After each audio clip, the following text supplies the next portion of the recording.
Catherine Amirfar. And I'm Cal Raustiala. And this is International Law Behind the Headlines, coming to you from the American Society of International Law. Welcome to another episode of International Law Behind the Headlines. Today I'm here with Professor Jeff Pryce, who is a lecturer in international law at the School of Advanced International Studies and a fellow of its Foreign Policy Institute. He also practices international law at Steptoe & Johnson. In the 1990s, he served as special counsel in the Defense Department, and in that capacity, Jeff negotiated nuclear disarmament agreements with Russia, Ukraine, Belarus, and Kazakhstan. So, Jeff, welcome. Thanks for having me. And I think today what's most present in our minds is the INF Treaty. And for those of our listeners that don't know, it stands for the Intermediate Range Nuclear Forces Treaty, and it's been described as one of the most successful nuclear arms control treaties ever, and a cornerstone of the European security since it was signed in 1987 by Ronald Reagan and Mikhail Gorbachev. Now, in more recent times, the Trump administration has announced a suspension of U.S. treaty obligations after accusing Russia of a material breach and gave the required 6 months notice of withdrawal, which will allow it to terminate the treaty in early August, obviously coming up.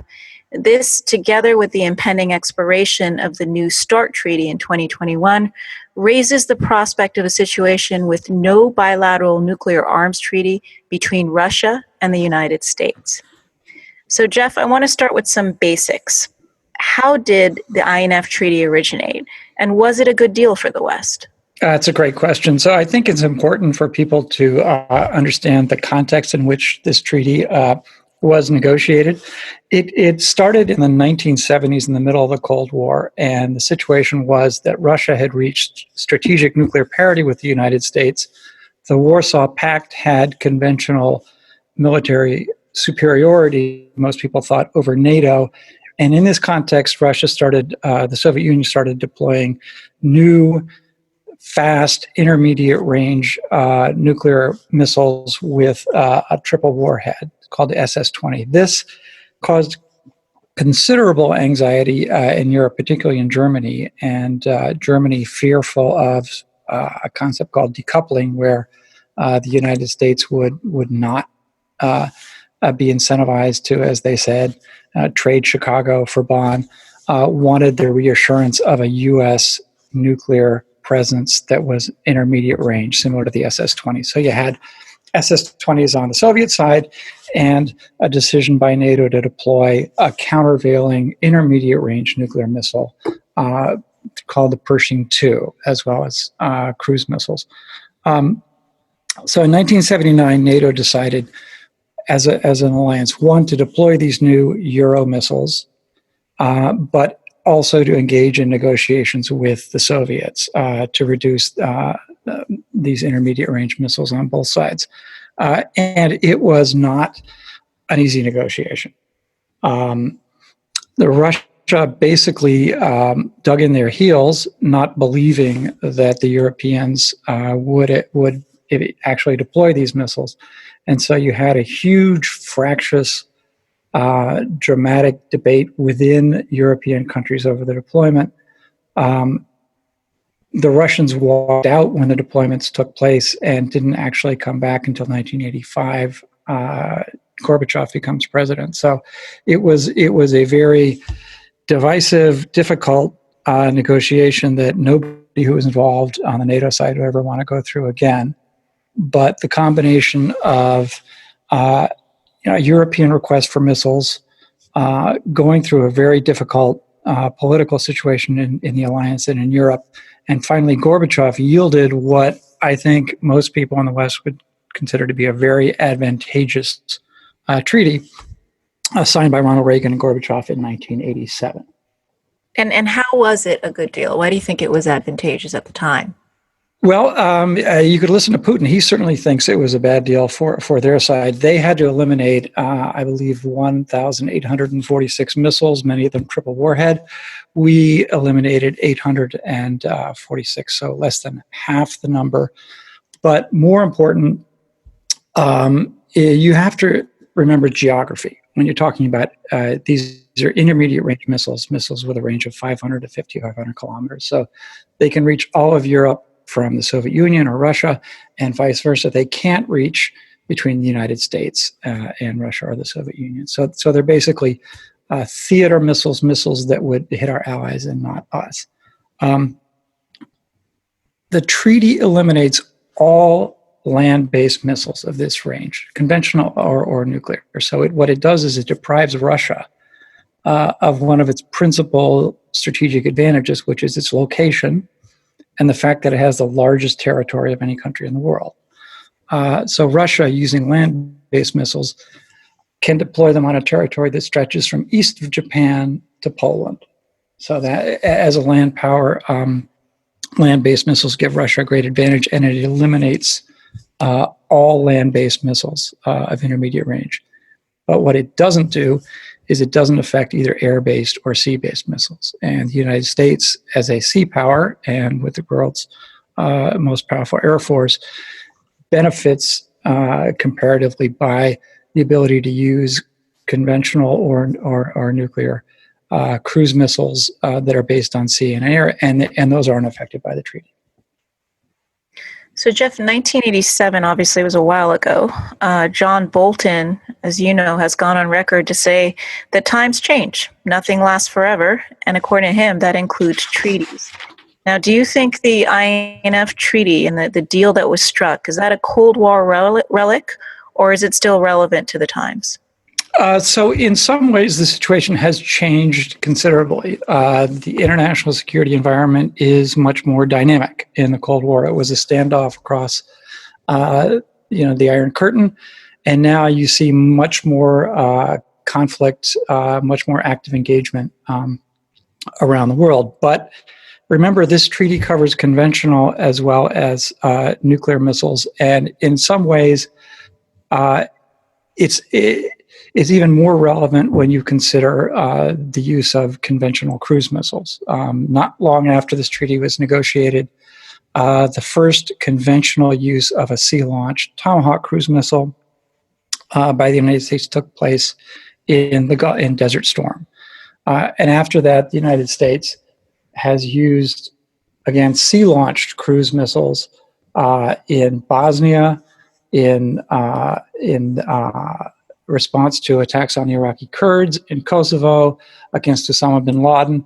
So what you're seeing is a kind of missile that's useful for the United States in a sea-launched mode, but which is still constrained in a land-launched mode. And I want to mention one other instance which might be relevant to the Russian constraints under the treaty. In 2015, you saw in Syria, the Russians launched against what they called an ISIS target, cruise missiles from the Caspian Sea. They launched them from a warship in the Caspian Sea as opposed to, say, from the Caucasus or other area, which would have been even closer, because they were constrained by the INF Treaty from using land-based cruise missiles. So the lesson, I think, here is that it's still quite relevant in the sense that it constrains Russia from using its territory to launch cruise missiles to a range that really covers all of Europe, the Middle East, and Asia. When you consider that it bans missiles with a range of up to 5,500 kilometers, about 3,000 miles. Now, Jeff, as you pointed out, there are certainly some very concrete constraints on Russia's behavior, but there does appear to be broad agreement between the Obama and Trump administrations that Russia has violated the treaty by testing and deploying a new cruise missile. Doesn't there have to be some response? And if so, what do you think the appropriate response is? Yeah, exactly. So for reasons that won't be surprising, Russia has disliked this treaty for a long time. And probably since 2007, Putin has wanted to either expand it to other countries or to get rid of it. And possibly around that same time, Russia began developing a model of a cruise missile called the 9M729, which U.S. intelligence is sure has a range which exceeds the limits of the treaty. And this was brought up by the Obama administration and again in the Trump administration. it's to no satisfactory effect. So the question then becomes, if we are convinced that Russia has developed and now fielded a cruise missile which is not compliant because its range exceeds the allowed range, what is the response from the United States? And I think there's basically three possible responses. One is to engage in a treaty compliant counter. So, and that has been the policy of the Obama administration, and up until recently was the policy of the Trump administration, which is to develop counters to deny them any advantage from this non-compliant missile, but remain in compliance with the treaty ourselves. Second possibility would be to suspend the treaty, and the third would be to withdraw from the treaty. The reason the United States has been very reluctant up to now to do that is to not reward Russia by basically absolving it from the obligations of a treaty, which is very much to the advantage of the United States and its allies. So up until February of last year, the military and the State Department had basically developed a strategy which was treaty compliant. And then around the spring of last year, what some people attribute to John Bolton's becoming national security advisor, there was a shift. And in October, President Trump announced that the United States would, no longer be part of the treaty. From an international law perspective, the question was, would the United States suspend its obligations under the treaty, or would it withdraw? And the two are different. Suspension is a remedy under customary international law where you're trying to basically preserve the treaty, bring the other side into compliance. So suspension has as its goal to cause a non-compliant counterparty to return to compliance, and it keeps the treaty intact. Withdrawal, which is invoking a provision of the treaty itself, basically terminates the treaty. And up until December, there was some sort of ambiguity as to which of the two would be announced by the Trump administration. And in February, it became clear that it was both. In February, the Trump administration announced both that it was suspending obligations, but also giving the required 6 months notice to terminate the treaty. And this is obviously in the context of a fair amount of diplomacy with the allies and the effort to keep a common front in NATO. So the end result is the notice of termination having been given in the beginning of August of this year. It's expected that the Trump administration is going to formally terminate the treaty unless something unexpected happens, and I think few people expect that is going to happen. Yes, it certainly seems to be the course set. I want to come back to what we think will happen this summer in a minute, but let's pivot to what is really a complicating factor in the sense that, as you know, some have raised concerns about China, and obviously China is not a party to the INF Treaty, but it has deployed a large number of intermediate range missiles that would be prohibited if it were, while of course the treaty prevents the U.S. from developing and deploying the same in response. How should we think about that factor? How does that play into the INF Treaty and its ability to kind of reach its goals? So that's a second major concern for the U.S. National security establishment, and it is clearly the case that China is not part of the treaty regime. It would be great if they were, because they've deployed a number of missiles which are primarily in a conventional capacity of great concern to the Navy, because they create what's called an anti-access area denial capability called A2AD, which poses threats to in the Navy's view, in particular to both our ships and to our allies and facilities in the Asian region. The problems are basically history and geography again. One, the treaty was obviously created at a time when the major concern was Russia, and China did not have this capability at the time. Second, the concern in some ways seems to be more one of frustration about the Chinese ability. That is a bigger concern, I think, than the fact that the U.S. is constrained, because as we've already said, the treaty doesn't prevent the U.S. from deploying sea-based and air-based missiles to counter the Chinese threat. What it does prevent us from doing is deploying land-based missiles. But again, we are not an Asian country. We don't have territory in Asia in which to deploy these missiles except Guam, and so the ability that the treaty denies us is less significant, I think, than the fact that China is not constrained. And so while it's frustrating, what the United States gains by termination of the treaty is at this point fairly limited, it seems to me, given that we already have the ability to deploy sea-based or air-based missiles in counter to China. Okay, so let's assume for a moment that the Trump administration stays the course, and this summer we're headed towards the end of the termination of the INF Treaty. Do you think that heads us to a path for basically an arms race, as some fear? And if so, or even if not, what arrangements are likely to replace it in a post-INF world? So immediately upon the Trump's administration's February notification, there began a series of sort of statements and sort of anticipatory posturing, both from us and from the Kremlin. Putin announced very quickly that he would kind of match what the United States did. So he said, if they're going to suspend, we'll suspend. And if they develop intermediate range missiles, then we will develop intermediate range missiles. And in fact, I think it's pretty clear that they will. He said, Putin said, we will not be the first to deploy in any region. So if the United States deploys in Europe, then we'll deploy in Europe. If the United States deploys in Asia, then we'll deploy in Asia. But the sort of declaratory policy, not legally binding, is one of sort of an asserted parity.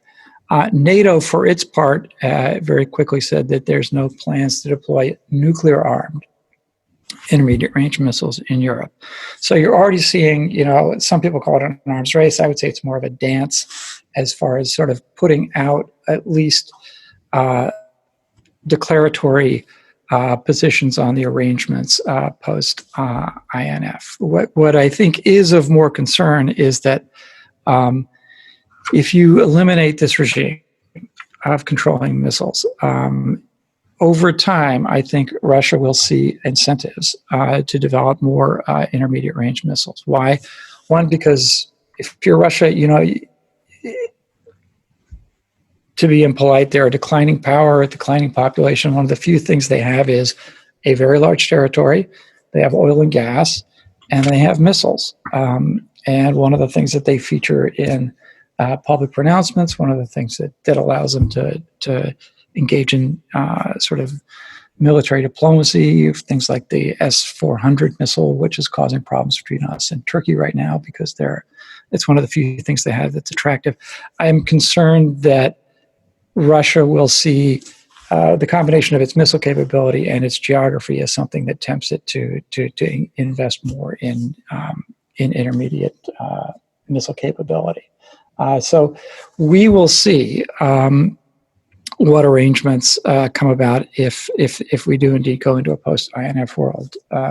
Another thing I do think is worrying is that the INF Treaty, by eliminating the entire class of intermediate range missiles, reinforced the structure of strategic nuclear arms control. So the INF Treaty eliminates missiles up to 5,500 kilometer range. The Strategic Arms Reduction Treaty starts at 5,500 kilometer range. And so it made, the fact that you had an INF Treaty made the edges of the START Treaty very clear. Either a missile was banned under the INF Treaty or it was counted under the START Treaty. And if you don't have any limitations in the intermediate range, then I think you complicate the ability to reinforce the START framework. And you make it harder to do what a lot of people say they want to do, which is to eliminate tactical, non-strategic, shorter-range nuclear weapons, because if there's no limitation on missiles up to over 500 kilometers, then it's harder to enforce any possible agreement that would eliminate missiles under 500 kilometers. So it's a fairly technical set of frameworks, but I think a very important one. And I think we do want to pay attention to how this international regime for controlling nuclear weapons evolves over the next few months and also the next few years, because the START Treaty itself expires at the beginning of 2021. And there's a debate right now as to whether it will be extended. So, Jeff, on that note, you've obviously spent a large part of your career negotiating nuclear disarmament agreements. What keeps you up at night when you think about the future of nuclear disarmament, or perhaps the arming of nuclear weapons? What is the piece that worries you the most? One of them is the prospect, which I hope both sides are going to avoid, of a redeployment of short-range, fast nuclear missiles in Europe, because we already have a short enough warning time between the U.S. and the Soviet Union. If a missile has a 20 to 30-minute flight time, that gives you very little time to react in a crisis. If we were to have another situation where you had missiles with a flight time that basically gave no warning between the two sides, and you created anxiety about decapitation, which is something that the Russians have expressed concern about, you do create a situation where, in a crisis, you have less stability than you want. And that was the antithesis to the goals of the INF Treaty and the superstructure around it to begin with, right? Right. I mean, the INF Treaty created a much better environment, both, I think, militarily and politically. And one can only hope that we preserve as much as possible of the stability, certainly in Europe, that came with that treaty. And there are other benefits to our own security and our own military plans. The START Treaty is very popular among, say, our strategic command, because it gives them predictability, limitations on a potential adversary, and visibility and verification of potential threats. So, it's worth noting that one of the people who professes himself to be one of the biggest fans of the START Treaty is General Hyten, who's the head of Strategic Command. So hopefully we can maintain the framework that does provide, both some stability, security, and frankly makes for a more efficient use of the very large investment that we're going to be making in nuclear weapons in coming years. Jeff, thanks so much for spending the time going through this with us. Much appreciated. Well, thank you for having me. Anytime anybody wants to talk about nuclear arms control, I think it's a good time. Thanks so much. So this has been an episode of International Law Behind the Headlines. If you're interested in this or other issues of international law, please join the American Society of International Law. Thanks, everyone.